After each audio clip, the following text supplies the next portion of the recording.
I've been experimenting with different tools for the 10 years that I've been investing, and now I only use 3. And I've learned that how I use the tool is just as important as the tool itself. So grab a drink, take a seat, let me show you what I got. The first step in investing is incredibly important, and it takes a lot of time. Sometimes I'll get lucky, inspiration will just hit me. Maybe I had a positive experience with a company, and that's a great start.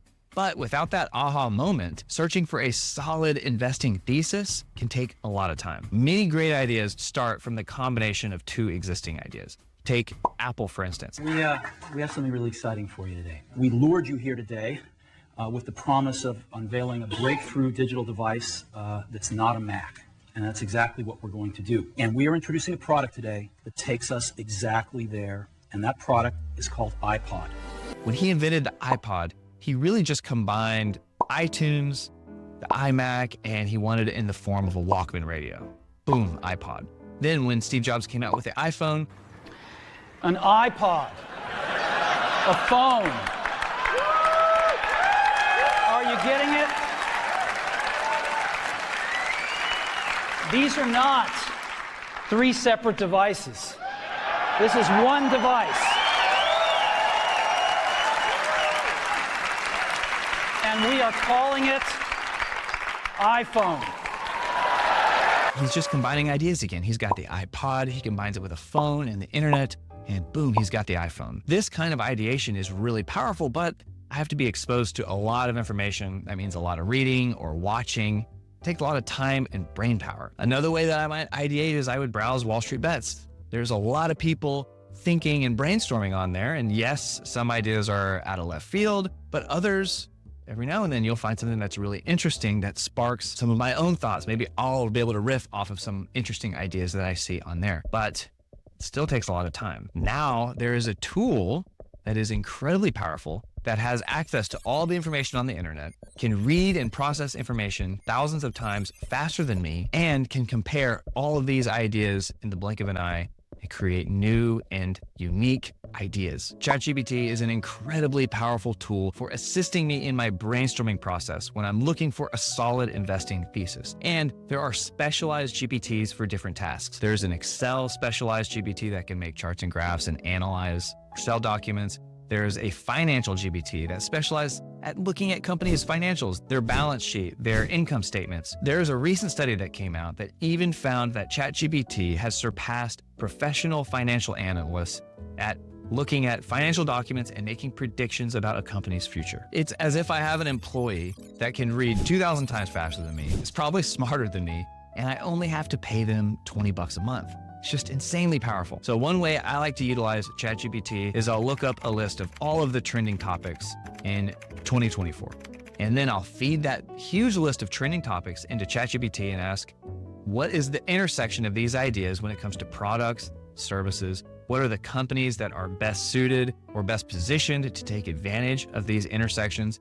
And then give me a list of publicly traded companies that might be affected by these trending topics. And boom, it's got me a list of 10 or 20 publicly traded companies that I can take to the next step. So ideating, brainstorming, finding some leads, that's a great start, but it doesn't stop there. The next tool allows me to find the cream of the crop, to take a list of 10 or 20 companies and turn it into a list of 2 or 3 that I want to take a deep dive in, because I don't have time realistically to do a deep dive in 10 or 20 companies every week. I have a day job, I have hobbies outside of investing. I have to be realistic with the amount of time that I have. And this next tool allows me to get the most out of the time that I do have. What this comes down to is I don't want to go to the website for each company, go to their investor relations page and pull up their financials and have to click through 4 different documents. I want everything in the same place. In the past, I would use Seeking Alpha for this step. They've got all the financials that go back 10 years. They've got analyst ratings. But lately, I have found a better website that gives even more context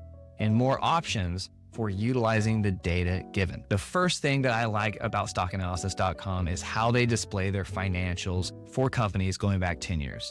Yes, you can divide it up by quarterly or annually. It shows the income statement, the balance sheet, and the cash flow analysis.